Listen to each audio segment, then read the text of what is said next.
Bonsoir, mesdames et messieurs. Bienvenue sur notre chaîne YouTube Escale Plus. Nous sommes ici au niveau du Centre Soleil d'Afrique et nous venons à la rencontre du directeur général de ce centre avec qui nous allons tout au long de cette émission parler des activités, des objectifs et bien d'autres choses. Alors, soyez bien accrochés à notre chaîne. Vous aurez tous les détails sur ce centre. Sans trop tarder, nous allons commencer d'abord par notre première question, ou encore nous demandons à monsieur le directeur de se présenter. Bonjour, bonsoir, comment ça va? Ok, moi je suis à Hamago, je suis le directeur du Centre Soleil d'Afrique, un centre qui fait la promotion des arts visuels au Mali. Alors, monsieur le directeur, monsieur Goro, oui. Vous venez juste de vous présenter de façon brève. Alors, présentez-nous un peu le centre. Qu'est-ce que signifie ce centre-là? Soleil d'Afrique, c'est un centre qui a été créé en 1999.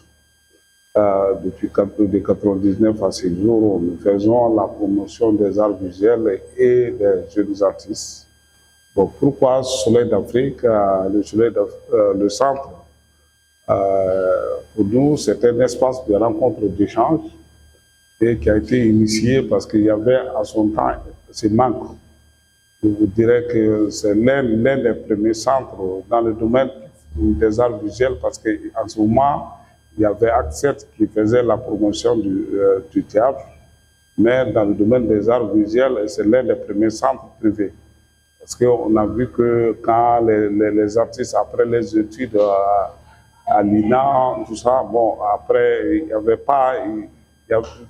n'avait même pas un point de rencontre. Donc, on s'est dit qu'avec nous-mêmes, entre nous, on va voir comment trouver cette solution.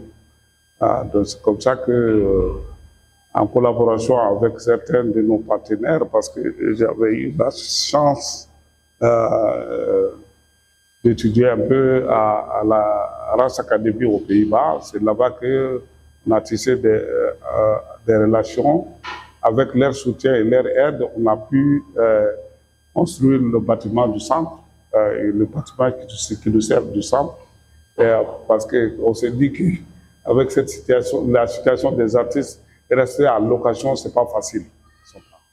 Donc, un centre déjà construit, ça serait un espace où les artistes pourraient venir se rencontrer, les artistes maliens entre eux-mêmes, et puis aux artistes étrangers aussi, de venir directement rencontrer les artistes et travailler avec eux. C'est pour faciliter juste les échanges entre les artistes qu'on a créé ce centre.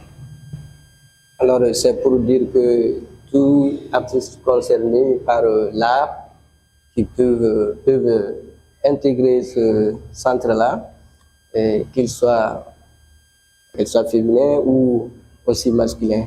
Donc, le centre est ouvert à tout le monde, tous les artistes en général. Oui, le centre est un espace ouvert à tout le monde, que tu sois femme ou garçon. De toute façon, ce n'est pas là qu'il y a le problème. Tout artiste qui veut échanger, qui veut développer son travail, parce que, comme je vous ai dit, c'est l'un des premiers lieux d'espace de rencontre pour les artistes, parce qu'en ce moment, même chacun travaillait de façon isolée dans son point. Donc, on s'est dit que quand on se met ensemble, parce que nous, notre concept ici, c'est l'union et la solidarité. Toujours, nous travaillons toujours dans ce contexte. Donc, on s'est dit que quand on s'unit, on travaille ensemble, chacun peut développer son travail en regardant l'autre aussi. Et aussi permettre aux autres artistes étrangers aussi de venir sur place faire des résidences, des ateliers de résidence. Mais ça ne se fait pas de façon anarchique, en fait. C'est à partir des concepts. On donne un concept, que ça peut être sur la photographie, ça peut être sur la peinture, ça peut être sur l'art numérique. Ça peut être donc, à partir de là, on fait un appel à candidature, on sélectionne un certain nombre d'artistes selon le concept et selon nos moyens de le faire. Donc, les artistes viennent travailler et on invite toujours des artistes étrangers, ou souvent même, parce qu'on avait une bonne collaboration au départ, avec la Race Académie qui nous envoyait des professeurs de cette école pour venir donner des formations et aussi faire des créations d'échanges.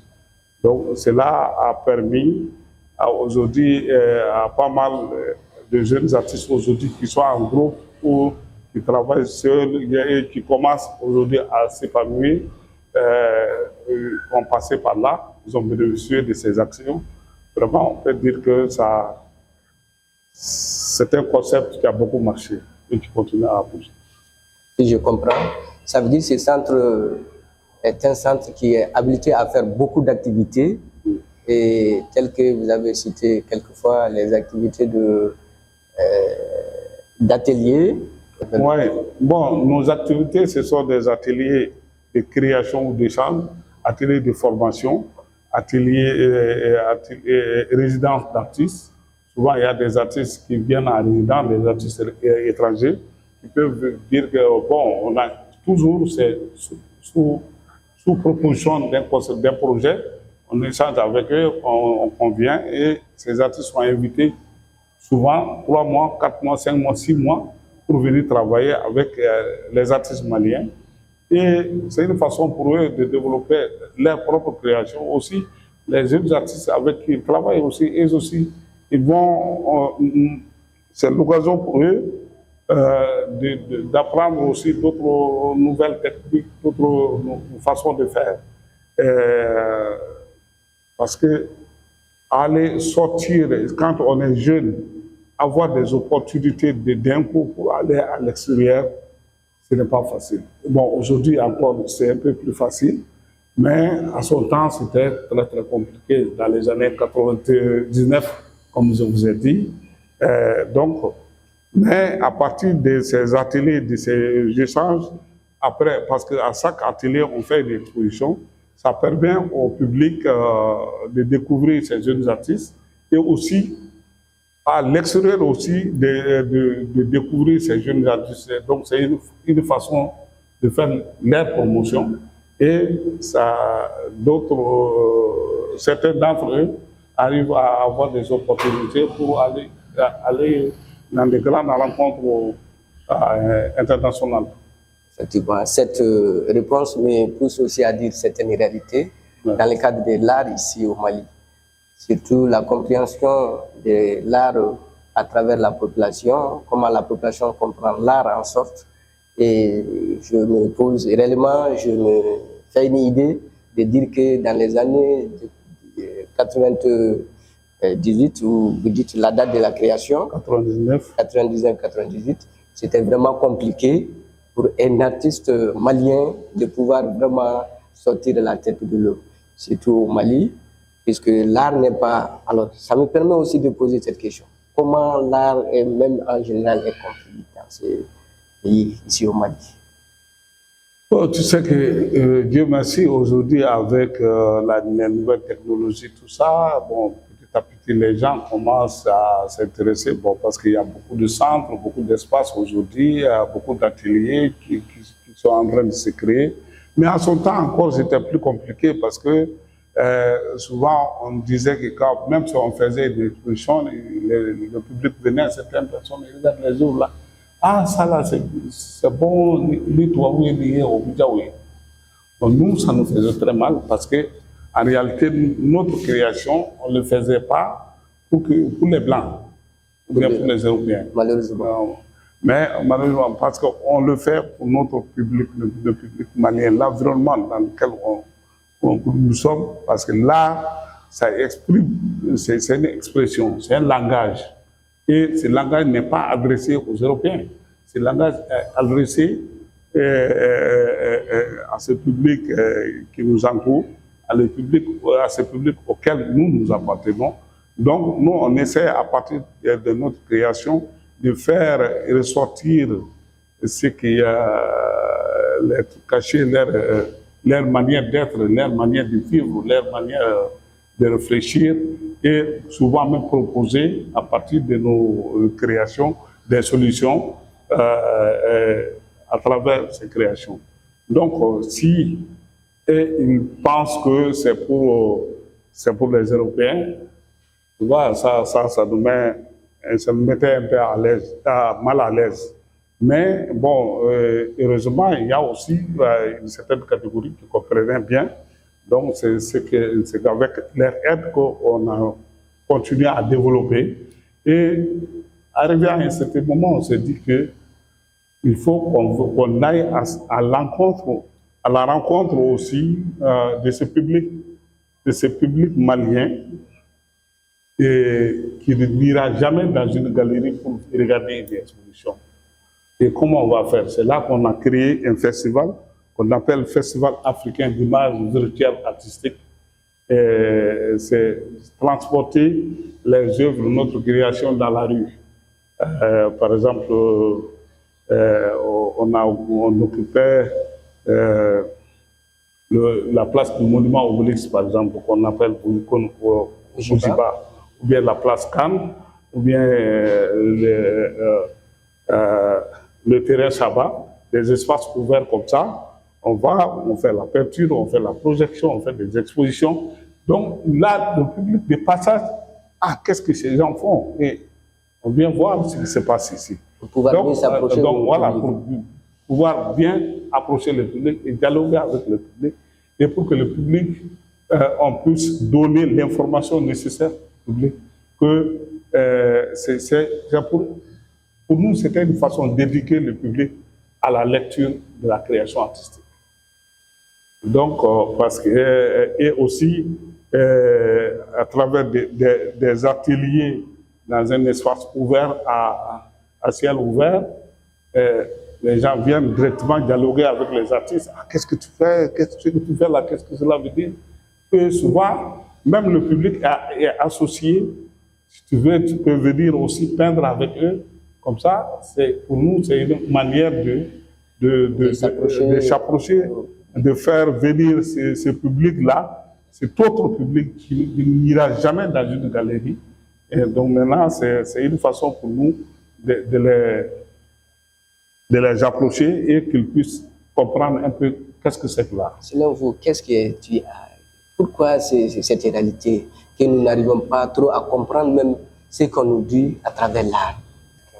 Bon, tu sais que c'est un concept, je peux dire, à l'éducation, depuis la colonisation, tout ça. Tu sais que notre culture, quand souvent il y a des gens qui disent que la colonisation, c'est comme ça, c'est bien, ça m'énerve. Parce qu'ils nous ont vraiment eu. Il y a beaucoup de trucs négatifs. 100%, je peux dire, parce que c'est ça justement, la colonisation est venue nous déconnecter de notre culture. Et donc, ils ont créé des écoles d'art, même nous qui faisons l'art, donc pour le public, ils ne sont pas associés depuis le départ, parce que pour eux, c'est quoi? C'est un truc importé. D'ailleurs, ça les appartient. Mais ça allait être très différent si nous-mêmes, il n'y avait pas eu de colonisation, et nous-mêmes, on avait pensé cette école d'art, depuis les villages, tout ça, là, on a commencé à créer avec le public, ça allait être très, très différent. Ça allait être très, très différent. Et c'est dans beaucoup de domaines, dans beaucoup de domaines. Mais surtout la culture. Et c'est pourquoi même, si ce n'est pas un peu ces derniers temps, malgré qu'on dit, nos dirigeants, à chaque fois, ils disent que le Mali, c'est un pays de culture très riche, tout ça. Bon, il y a des écrits, mais de façon rationnelle, gouvernementale, il n'y avait pas de soutien fondamental, vraiment soutenir la création, l'art et la culture pour que ça soit développé, comme par exemple En Asie, par exemple, les Asiatiques ont fait confiance à leur culture, ils ont investi là-dedans. C'est pas dire que c'est pas des financements venus d'ailleurs. Eux-mêmes, ils ont investi dans leur culture, mettre leur culture en valeur, et maintenant, voilà, leur culture domine le monde. Tu vois, c'est le monde, ce sont les gens même qui vont aller À la rencontre. à la rencontre de leur culture, apprendre leur culture. Et nous, contrairement à cela, d'une manière générale, nos États, nos dirigeants n'ont pas pris à bras le corps comment on va investir pour développer notre culture. Sauf dans ces derniers temps, bon, ça commence à venir parce qu'on veut être nous-mêmes, on veut prendre notre indépendance, on veut décider de nous-mêmes et mettre pour le premier développement, pour que tu sois reconnu toi-même. C'est l'identité culturelle. C'est l'identité culturelle. Effectivement.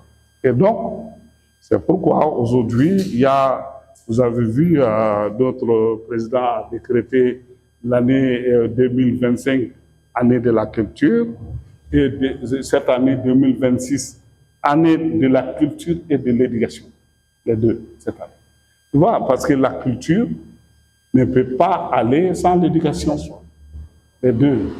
Donc, je peux dire que moi, dans mon expérience, c'est ma première fois que toute une année, que le gouvernement officiellement a pris conscience de l'importance de la culture et qu'on dédie l'année pour la culture. Et maintenant, ça fait 2 ans, c'est parce que cette année encore, il y a l'éducation et la culture. Donc je pense que l'art et la culture vraiment en profitent beaucoup. Voilà, bien sûr. Qui a été vraiment une année de très grande réalisation et de très grande gloire pour la culture et l'art. Ouais. Si on veut être nous-mêmes, notre indépendance culturelle, notre, comme on dit, notre dignité, notre valeur. Donc, la première des choses, c'est quoi? C'est de mettre en valeur notre culture. Pour que nous, nos enfants, les jeunes aujourd'hui aussi, puissent comprendre l'importance et profiter de ces nouvelles technologies pour aussi mettre en valeur et même vendre notre culture à l'extérieur. De vendre, ce n'est pas de façon monétaire seulement, mais c'est-à-dire de vulgariser, de faire savoir. Voilà. Alors, une fois de plus, nous sommes sur la chaîne Escale Plus et nous sommes avec M. Goro, qui est le directeur du Centre Soleil d'Afrique. Nous continuons toujours sur notre question. Alors, M. Goro, nous avons un peu parlé à propos de ces centres. Maintenant, nous avons parlé aussi de quelques activités. Alors, avez-vous un message à lancer à l'endroit des artistes ou bien à l'endroit aussi du gouvernement? Bon, avant même de passer le message déjà est lancé par le ministère de la Culture depuis, d'abord par le président qui a décrété l'année 2025, l'année de la culture, et aussi le ministère de la culture, de l'artisanat, de la culture, notre ministère tutelle, a pris à bras le corps cette initiative. Ils sont en train de multiplier des conférences, des activités culturelles, des réunions, des ateliers, de tout ça. Et bon, Soleil d'Afrique aussi travaille en collaboration avec ce ministère, notre ministère tutelle de la culture, et aussi qui d'ailleurs nous soutient à travers, depuis 2025 à ce jour, à travers certains projets, comme par exemple le concept Digifablo.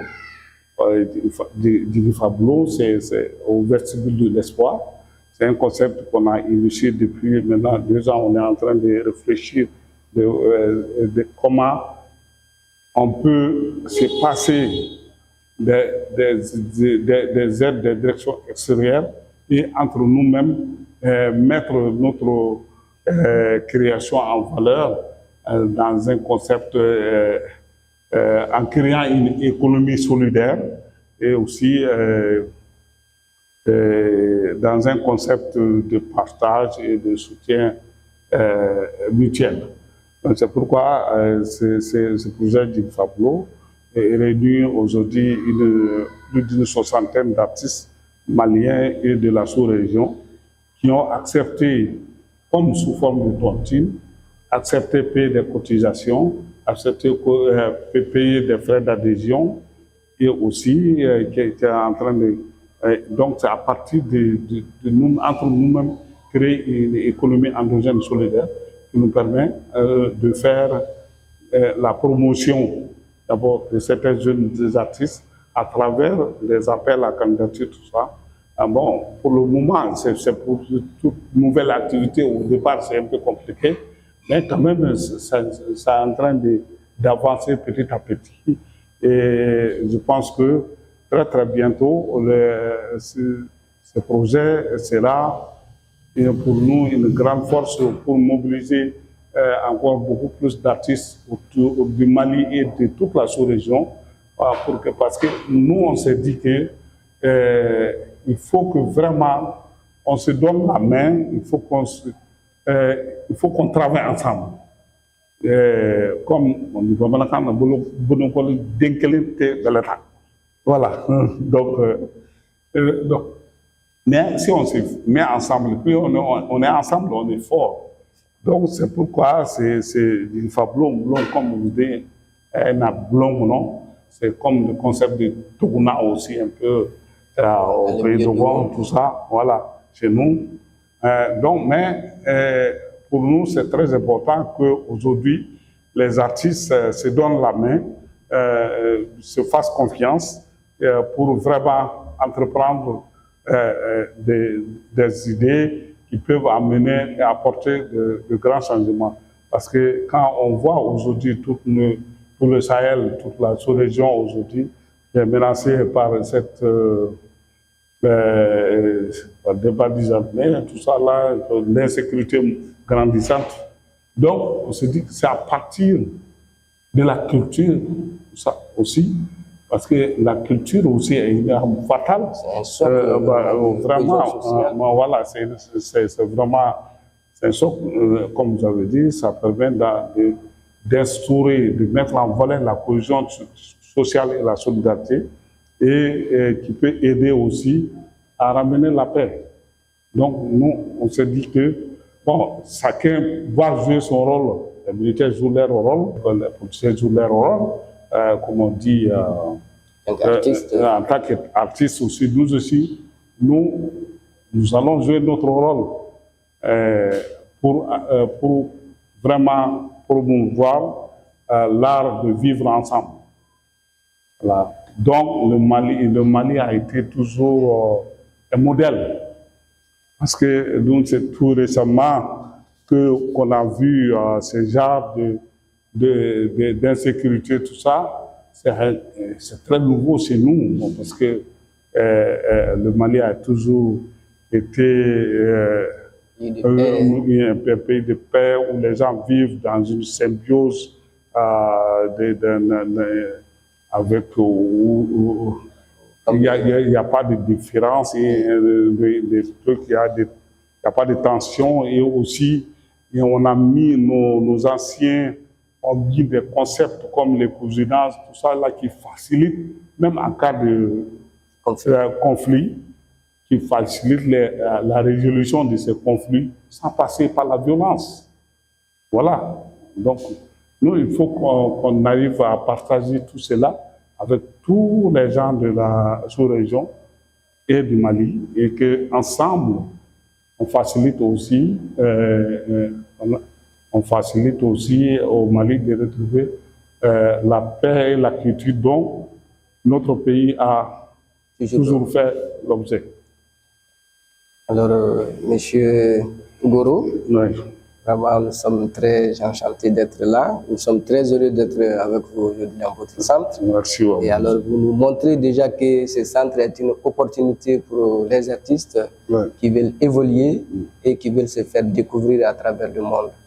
Alors, vraiment, si vous avez toujours encore quelque chose à nous dire davantage au public, pour que le public reconnaisse vraiment que l'art, c'est aussi une grande chose, une chose très importante à travers laquelle nous mettons nos expressions, nous mettons nos idées et que pour amener la cohésion, la paix partout.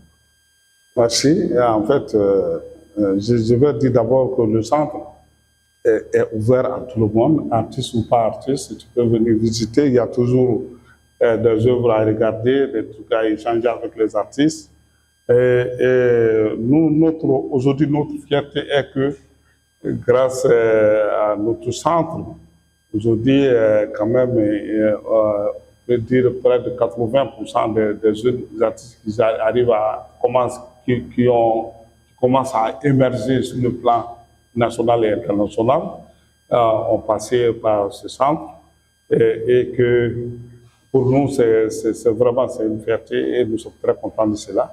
Et nous continuerons d'une manière ou d'une autre tout en continuant pas toujours dans le même style, en changeant un peu, parce qu'on crée maintenant des activités qui nécessitent beaucoup d'autres dimensions aussi, qui nécessitent beaucoup d'échanges, qui nécessitent beaucoup de dialogue.